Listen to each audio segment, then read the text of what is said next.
Good day, Mzansi, and welcome to another episode of Defense in Focus, your go-to podcast about everything informative, inspirational, and inclusive with regards to military matters.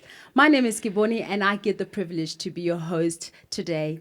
And in true Defense in Focus style, we have a guest in studio today that will speak to us about a heartwarming topic. Today we have Lieutenant Colonel Advocate Bridgette Moshapo, who is part of the South African National Defence Force Education Trust. Advocate, how are you? I'm good. Yourself, ma'am? Welcome to Defense in Focus. We are so excited to have you here to speak about an issue that is really touching to everybody, but also very inspiring. Thanks for having me, and I'm really inspired by your invitation, by the way, so that we can speak to the people of the Republic about the Education Trust.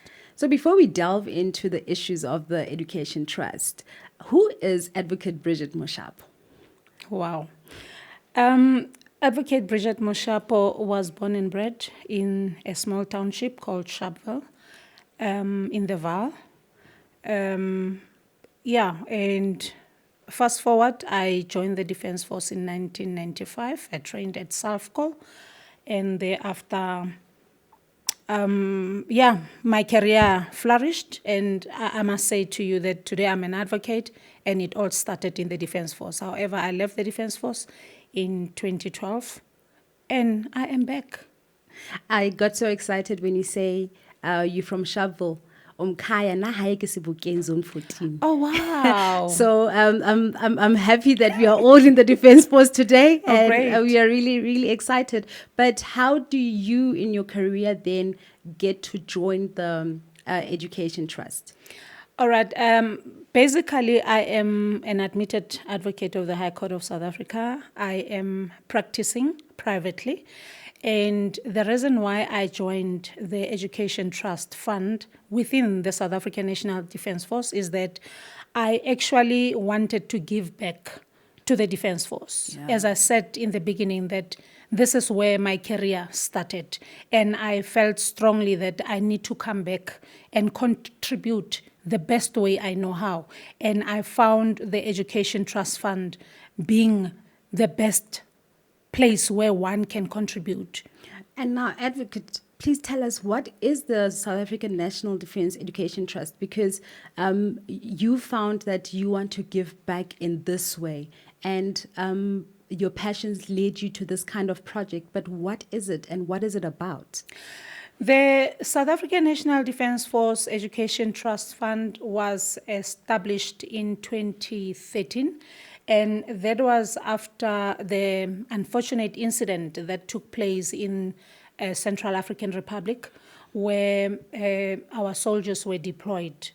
And it so happened that some of them lost their lives. And therefore, the pioneers of the Education Trust, if I may say, General Shoke, who is the brainchild of the Education Trust, he then saw the need to say, since there are soldiers who passed away during the course of operation, over and above what the Defence Force can do to the families and to those who depend solely on those soldiers who departed. There need to be a way in trying to have funds that will see the kids through in terms of their education. This is a very selfless thought and desire to see other people actually flourish within their future, because in instances like these where people lose their lives and they were breadwinners in their families, a lot of people, we know that the future of the children is doomed. But then the SANDF comes in to say, we want to correct that, and because we're thinking of the future. But then what are the challenges that you are facing as the Education Trust now? Basically, I wouldn't say we have a whole lot of challenges. But what we have realized is that most people don't understand what the trust, the Education Trust stands for. Look, the trust is independent from the South African National Defence Force, though it is housed within the Defence Force, but it is a standalone. We are having applications all over the country, from all over the country, because people don't understand what we are really about. Yeah. And basically, the main purpose of the trust is to provide scholarships, bursaries for the beneficiaries of those uniformed members who lost their lives during operations. Not only the uniformed members, even civilian members who are working within the Defence Force, who happen to have been on those operations at the time, and their demise was due to their operation. And lastly, civilians are also included there. For you will find that there are civilians who happen to die during an operation that is sanctioned by the South African National Defence Force. Mm-hmm. Provided that when they die, they were actually supporting the South African National Defence Force course of action.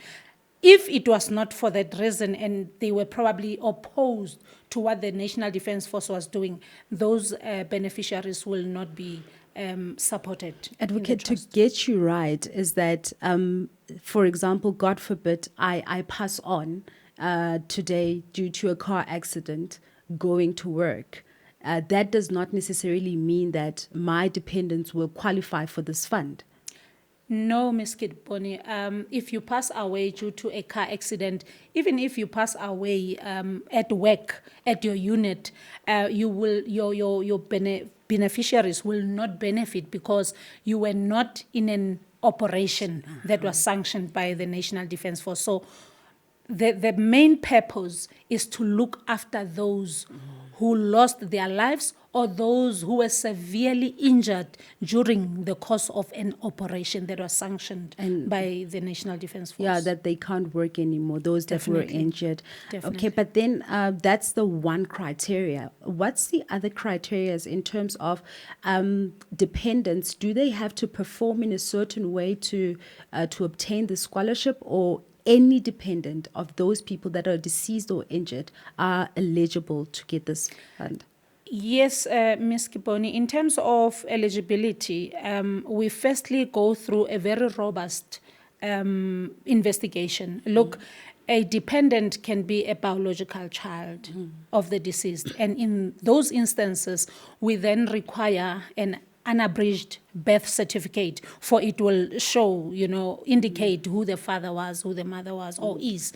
And if the beneficiary is not a biological child, a proof to say that the deceased was financially supporting this child will have to then be submitted to us together with an affidavit from SAPS to say this child was solely supported by the deceased. And in so doing, that's how we will definitely go through it. But what is more important is that people need to understand that the applications go through a rigorous tests whereby the trustees, the board of trust, which comprises of the chairperson, the patron, and other trustees, they have a prerogative to approve or not approve, of course, based on a sound basis of the merits of each case. But give us an example on those that would not be approved.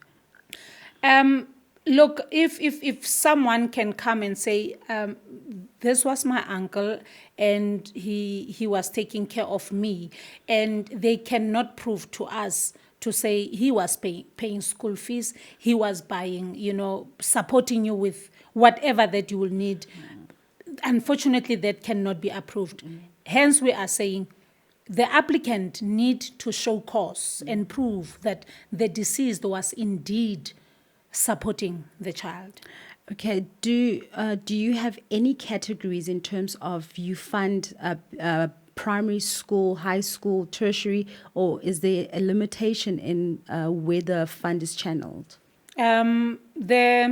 I wouldn't say there is a limitation. The only limitation is we do not fund for preschool.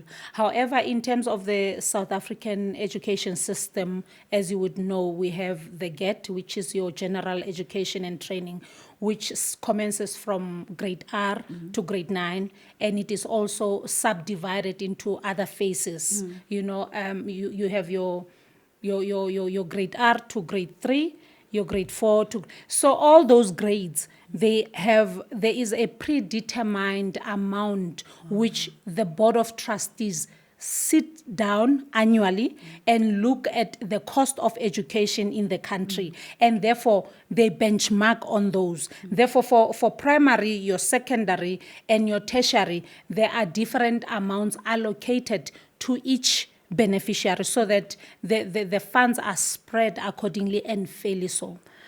Advocate, you're touching on something that makes me very curious.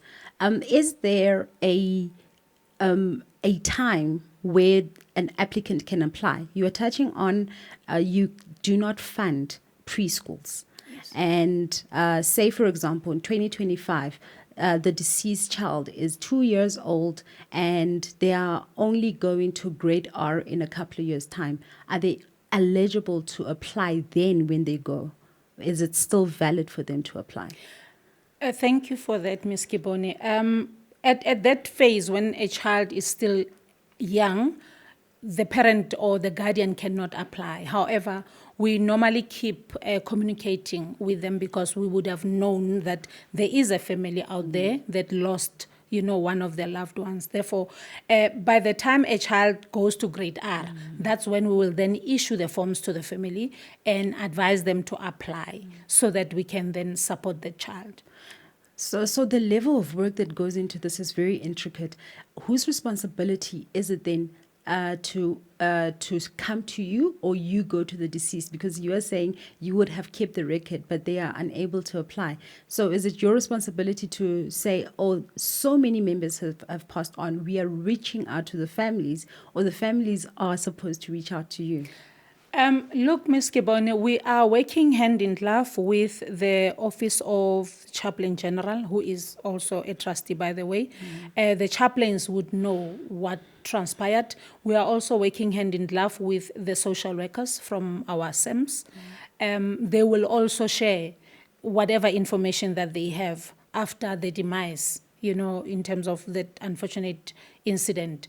By so doing, we keep it intact. We keep intact with them, and they also remind us to say there is still a family that needs your support, and therefore that's how we get to know about them. I love the level of accountability and taking that kind of responsibility. It must be a mammoth task for the trust.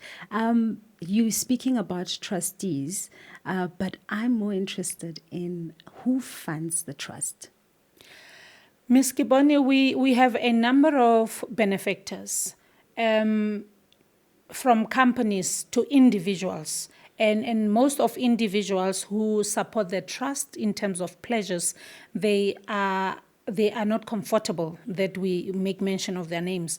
And then in terms of the companies that are supporting the trust as well, these are big companies that are also supporting the Defence Force. And I must say that Chief SANDF is the drive behind this, because these are the people that he meets regularly, and therefore he also put a good word to them to say this is a cause that we are running, and therefore we expect you to do due diligence as citizens of the country. I mean, patriotically, people need to show that we all belong in this country, and therefore we need to do good, to those families that their loved ones has passed away. Advocate, I've seen the Chief SANDF hosts a charity golf day, and I know the proceeds of it come to the Education Trust. Do you want to speak to us through that whole process of pledges that go through the golf day, and how do you get the sponsors, and that amount of money that you get every year, how it's distributed to these young people? Okay, Ms. Kibone. It all starts off with Directorate Corporate Communications. They are responsible for arranging and organizing for the chief's Chief SANDF Golf Day. They do whatever that they need to do so that this golf day takes place. Now, after the golf has been played and everything has been said and done, we have a dinner. At that dinner, that's where the Education Trust, that's where we come in, with our pledge cards. But before we do that, we normally, so that the benefactors should know where the money goes, we then either play videos of the children who are still studying, who then gives testimonies of what the trust is doing for them. We play that during the course of the dinner. We also invite those that have already graduated. Some are already working. So it is at that time where we then issue the pledge cards to the people who are supporting the Chief SANDF Golf Day. And then they pledge on that note. In terms of the big companies, whether they are there or not, but because they know that there is this Chief SANDF Charity Golf Day that takes place, they normally reach out because they do know our contacts. They reach out, we send the pledge cards, and we send them invoices thereafter to say, this is what we have pledged, and this is your pledge card number. And then, we send out the invoices. Once we have done that with our account number, then they deposit the money into the accounts. At this stage, there is no money that we receive on hand. All the money goes into the bank, which administers our finances. And just to keep your mind at ease and your viewers, all our finances are audited annually. And that's the beauty of the trust. And once we receive applications, we go through the process until such has been approved by the Board of Trustees. Thereafter, we then send instructions for payments to the bank. Then they continue with the payments. It's so refreshing to know that that whole golf event is actually a sponsored event that also draws more sponsorship towards the Education Trust, which for me is really something that warms my heart very much. Because it's not people playing golf for the sake of playing golf or having fun, whatever, but having other people's futures in mind. But do you have a compelling story from a young person that you have funded, that what that fund how it has changed their lives? Is there a story that you would like to share with us? Kiboni, we have many stories. Just to count a few, we have some students who have already qualified as medical doctors. We have some students who qualified as attorneys. We have some who qualified as advocates, and maybe one day they will take my position. We have those who have qualified as teachers. And last time, during the Charity Golf Day that was recently hosted, we had a child who graduated as in IT specialist. It's quite heartwarming. I mean, when those stories are foretold, I'm telling you, this is the reason that makes our benefactors, give money, because they know what their money is doing and what this is. And I think I need to say this. We are not only for paying school fees, but we are trying to make sure that we give hope to these families.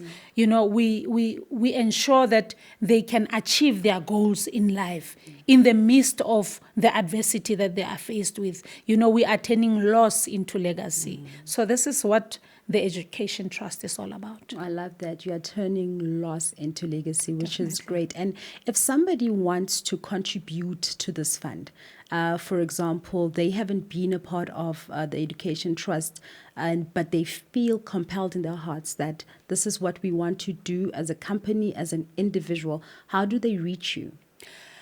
We have an email address that people can use, which is sandfedutrust@gmail.com. It is sandfedutrust@gmail.com. Once a person is willing to donate towards this goal, they can send us an email and we will respond to the email. We respond to any email that comes to our desk anytime. Would I assume to say, should the people that feel they are beneficiaries of this fund can also use the same email for their applications? Certainly, yes, they should. All right. Yes. Advocate, this has absolutely been so informative and so inspiring that not only are you allowing and giving the children of the deceased so much hope, but also a great future ahead of them, something that they probably would have thought that it's not possible without their breadwinners. You are doing an absolutely amazing job. And on behalf of the SANDF, I just want to say thank you for such a selfless gesture that you are doing for the children. Thank you so much, Ms. Kiboni. It will be amiss of me if we do not thank the Chief SANDF who is behind this move. It will also be a mistake on my part if we don't thank the Board of Trustees as well as the donors, the companies, the individuals, all the people who are in support of this course of action. Thank you so much, ma'am. And lastly, thanks to Directorate Corporate Communications for making it happen all the time. Great stuff. And like we said, Mzansi, this is an informative, inspirational, and inclusive podcast that deals with all Defense Force matters. And today was no different. My name is Kiboni Ramasimung, and I had the amazing pleasure of sitting here with Advocate Moshapo, and we had an amazing show.